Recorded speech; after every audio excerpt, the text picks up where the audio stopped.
So I'm guessing all of you are either used to or want to use the log files or log inspector files that are in like ScrimTime and Scrimmy. You know, they give you all the nice statistics and then you can plug them into like software like ParserTime and you get nice charts. But, you know, when you go to how do you do this, how do you configure this, you say, oh, I go to gameplay and oh, there's no option. This has been an issue for months. This was actually removed, so it's not your fault. Blizzard removed this, but I have found a workaround, luckily, and I would like to thank the person who did help me find this and did bring this to my attention, cloud mapping. So there is a temporary workaround. It's not temporary, but you can use it as long as you want. If they add the button in, then you can just enable the button, and it's way easier.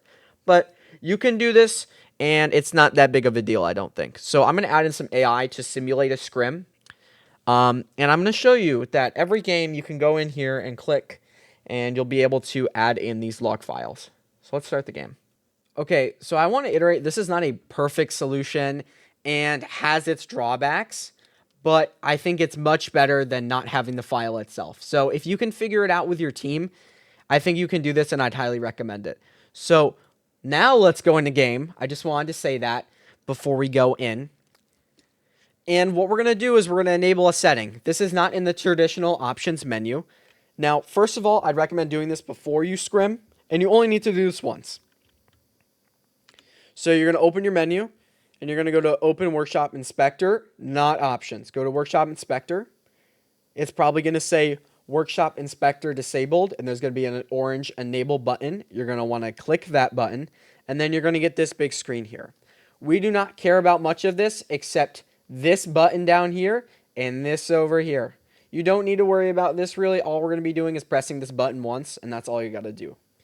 But this is the log itself. This is where the log file is recorded to. You're not going to have this, but that's completely okay. We don't need it. All you have to do is either at the end of the game or in the lobby after the map, you're just going to click this button.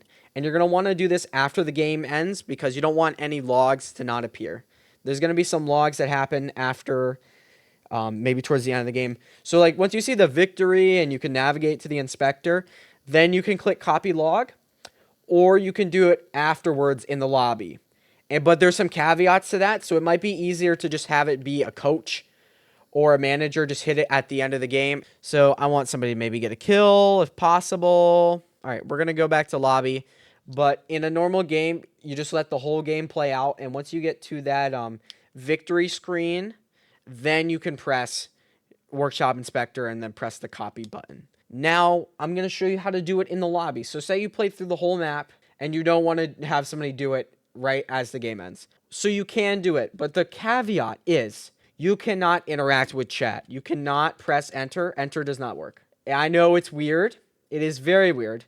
But you will not be able to type in chat at all. So this has to be someone who is not going to talk in chat. I don't know if you can see chat or not. Yeah, it looks like chat does go away. Now, if you're going to see what I did is I did the same menu of opening the workshop inspector. But you're going to see it looks all weird. It looks very weird because it's in the background. This is partially a bug. This is a bug of Blizzard that was never fixed in Overwatch. And this is why I say you can't type, because I'm pressing enter. I'm pressing backslash. I cannot see.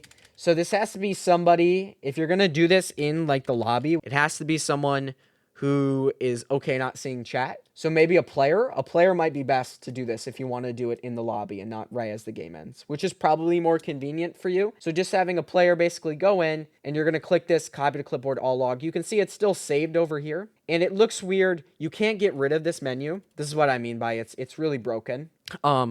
But it's at least usable, so you can still click through and do stuff. So if you're lobby owner, it's okay, but you cannot chat, which is something I just realized as recording this on an earlier take. So yeah, you'll just press this copy button, and then we will go over to the next step. But before we do, I'm just going to show you how to get rid of this. It's pretty simple. All you have to do is go in game. Once you load in, it's going to pop up with the inspector. Press escape and it's gone. So it's not a huge inconvenience. It's just that you can't see chat and that's about it. You just can't see chat, which could be a problem for some. Okay, I'm going to demonstrate how you can do this at the end of the game. So what's going to happen is I'm going to pass through and now it should go through and I'll just show you at the end of the game what you do. Game ends, workshop inspector, copy to clipboard, all log. And you can do this while the play of the game is going. So you have a lot of time. All you got to do is just go into a workshop log inspector, click copy all log. That's probably the easiest method. I think the lobby method's a bit worse, honestly, just because you can't access the chat and there's some weird things. So please do this method if you can. Just have somebody, could be a player, could be a manager, could be a coach. It doesn't really matter. Just have somebody copy all log at the end of the game. Oh, and close out, or else this is going to happen. Close out before the game ends, or then you can't see the chat, just like the lobby version. All right, so now you're going to end up, I'm in Notepad++, but you want to open a text editor of your choice. Most of you probably just have Notepad, which is this one right here. So use Notepad. I have Notepad++, but use whatever you're comfortable with because it doesn't matter. You just need some sort of text editor. So even if maybe you're not even on Windows, maybe you're using Linux, you're playing Overwatch on Linux, just open up text editor and you just need some sort of text editor. So what you're going to do is just paste it. So you can either do paste or Control V, and you're going to see, wow, that's the entire log file right there, just pasted. So you're going to end up with this file. Now, all you have to do is simply just save it. You just have to save the file. So go File, Save, Save As, so you can name it. Now, you're going to want to do, you might have a drop down. Now, I have a lot because I'm using Notepad++, but you're probably just going to have text file txt or other file type. You're going to want to do a normal text file, a txt. You're going to want to do a .txt, and you can name it whatever you want. I'm going to name this test video and save it. There you go. It might be wise to put it in a folder that's saying like, oh, this date scrim.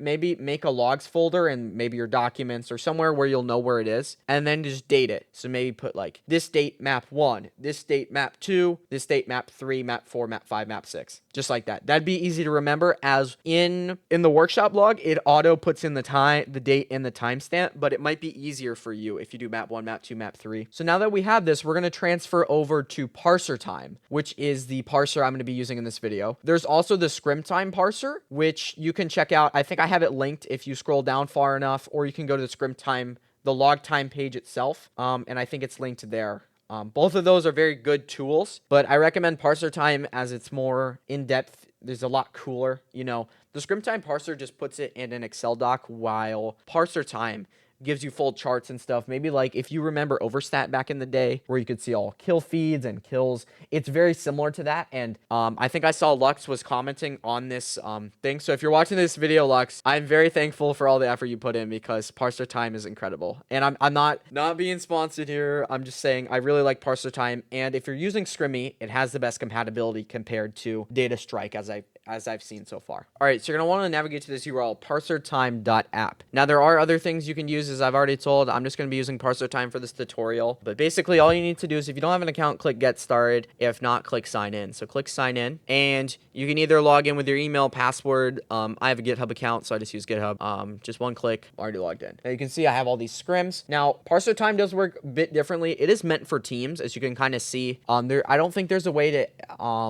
analyze an individual log file. So what you need to do is just click create scrim, name it something. I'm going to call this video test. Assign a team. So you can create a team up at the top. There's tutorials for how to use parser time, but if you're just doing a test, individual, scrim date, click a date, click the 14th is today's date, and the first map. So you're going to click choose file.